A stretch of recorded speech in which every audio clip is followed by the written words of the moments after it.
Esther Chapter 2. Later, when King Xerxes' fury had subsided, he remembered Vashti and what she had done, and what he had decreed about her. Then the king's personal attendants proposed, "Let a search be made for beautiful young virgins for the king. Let the king appoint commissioners in every province of his realm to bring all these beautiful young women into the harem at the citadel of Susa. Let them be placed under the care of Hegai, the king's eunuch, who is in charge of the women, and let beauty treatments be given to them.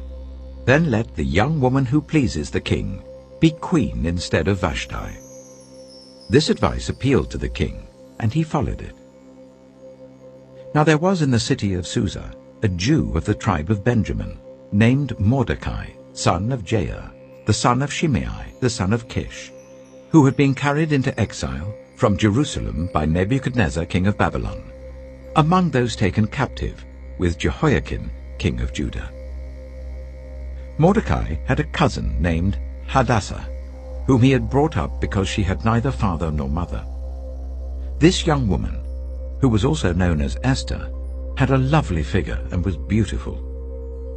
Mordecai had taken her as his own daughter when her father and mother died.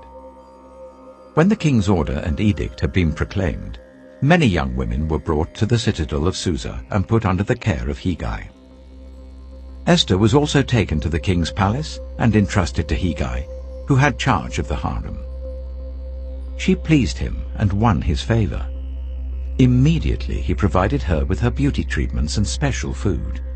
He assigned to her 7 female attendants selected from the king's palace, and moved her and her attendants into the best place in the harem. Esther had not revealed her nationality and family background, because Mordecai had forbidden her to do so. Every day he walked to and fro near the courtyard of the harem to find out how Esther was and what was happening to her. Before a young woman's turn came to go into King Xerxes, she had to complete 12 months of beauty treatments prescribed for the women, 6 months with oil of myrrh and 6 with perfumes and cosmetics. And this is how she would go to the king. Anything she wanted was given to her, to take with her from the harem to the king's palace. In the evening she would go there, and in the morning return to another part of the harem, to the care of Sheashgaz, the king's eunuch who was in charge of the concubines.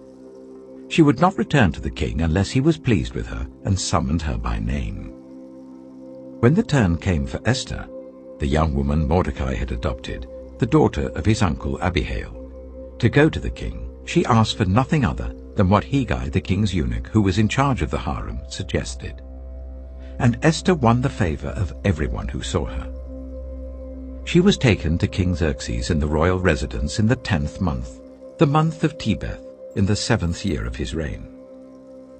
Now the king was attracted to Esther more than to any of the other women, and she won his favor and approval more than any of the other virgins. So he set a royal crown on her head and made her queen instead of Vashti. And the king gave a great banquet, Esther's banquet, for all his nobles and officials. He proclaimed a holiday throughout the provinces and distributed gifts with royal liberality.